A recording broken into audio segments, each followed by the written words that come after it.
So welcome to part 2 of lecture 22. In the last part, I proved part 2 and 3 of this theorem, and in this part, I would like to prove the first fact, which is once we have a vector space and a linear operator with its distinct eigenvalues, then V is a direct sum of these generalized eigenspaces.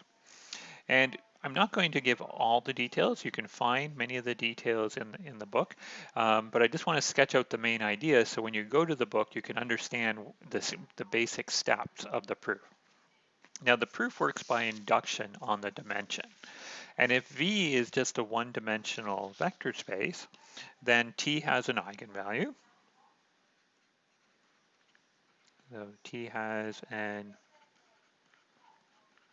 eigenvalue, right? And that follows because our field is the complex numbers, and the complex operators over the complex numbers always have an eigenspace. And then it follows that V is actually going to be equal to the generalized eigenspace of this eigenvalue. And why is that? Well, we know that this has to be at least one-dimensional. This is one-dimensional, so these two spaces must be the same. Okay, so that takes care of the base case. What happens if we assume now that the dimension of our vector space is n or bigger? Okay, well again, here again is where we're using the complex number property. Since the field is a complex numbers, T has an eigenvalue.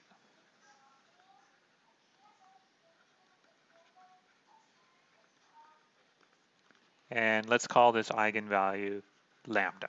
Okay, so we'll use that fact. Okay, and then what we have is that this is an operator, t minus lambda I to the n, and we proved that for any operator and in an n-dimensional space, that V is the null space of that operator raised to the n, direct sum the range of that operator raised to the n.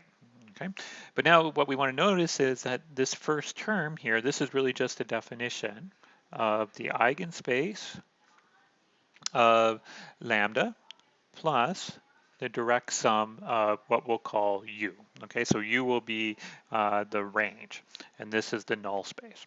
And so what we want to do is we want to say something about U, because if you look at this, we have kind of the first step. Our vector space is kind of a direct sum of an eigenspace plus some other thing. And now we want to say something about this U, and that's where we're going to use induction.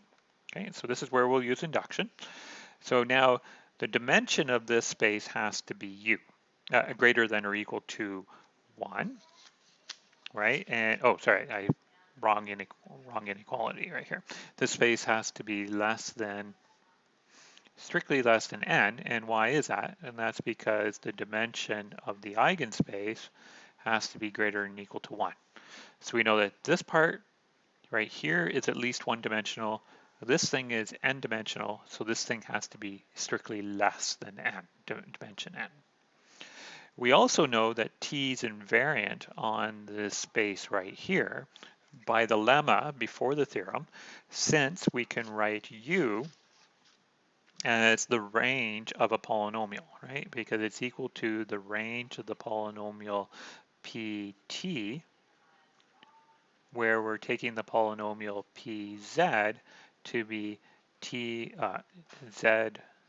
minus lambda raised to the power of n. So we know that T is invariant on this space. Okay, and here's a part that I'm going to kind of skip the details of, but you can go see in the book.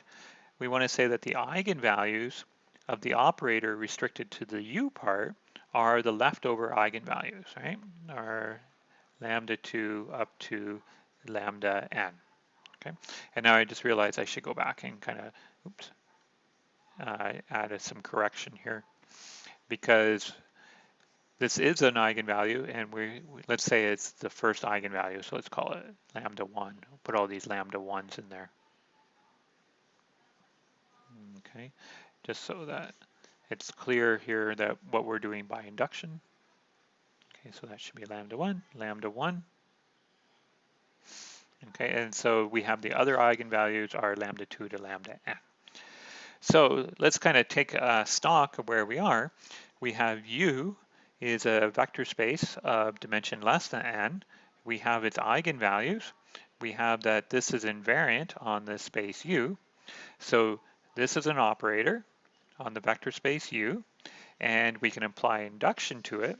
And by induction, we have that U is the direct sum of the generalized eigenspaces of lambda 2, T restricted to U, plus the direct sum all the way up to G lambda n, T restricted to U. So this is one way we can decompose U. And just let me highlight here for things to check. And these are the details that we are kind of skipping. Okay, so we can apply induction to this.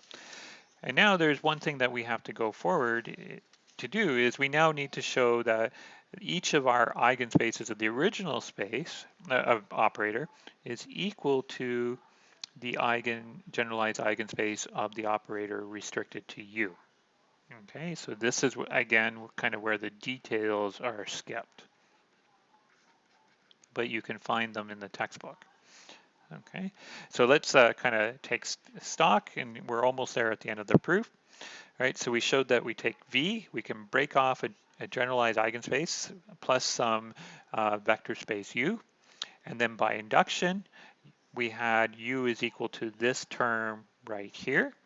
And then this part says, well, each of these terms here, even though it's talking about T restricted to a subspace U, you can actually replace that operator T restricted with U with T.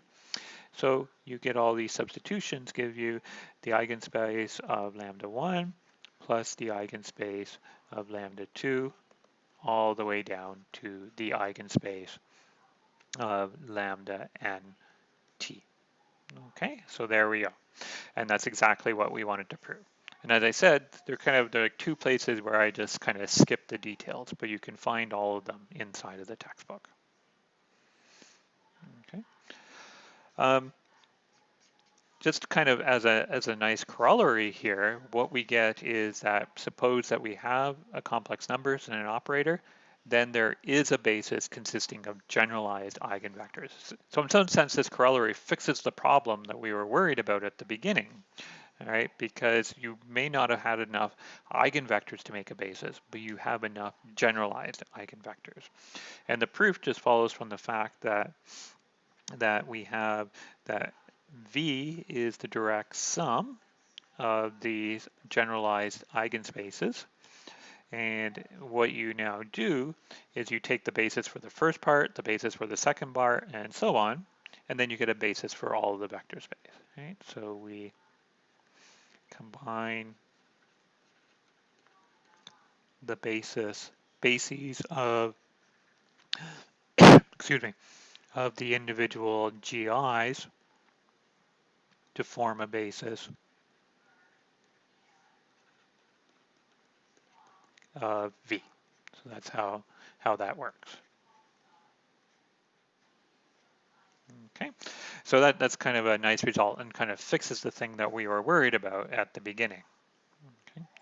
Now I just want to we're going to switch topics here, and I'll just kind of finish off this part here just by mentioning something that we can also get, which is about the multiplicity of an eigenvalue. Right? And so we'll talk about some connection to Math 1B03 in a second, but first let me define what the multiplicity is. So the multiplicity of an eigenvalue is the dimension of the corresponding eigenspace. And if we take a linear operator, and if we know the distinct eigenvalues, and we know the multiplicities of each of these eigenvalues, then the dimension of V is just going to be the sum of these multiplicities, right? And again, this is something that just follows from what we proved, because we proved that V is the direct sum of these generalized eigenspaces. And because this is a direct sum, the dimension of V is the dimension of each of these individual subspaces, and those are precisely the multiplicities.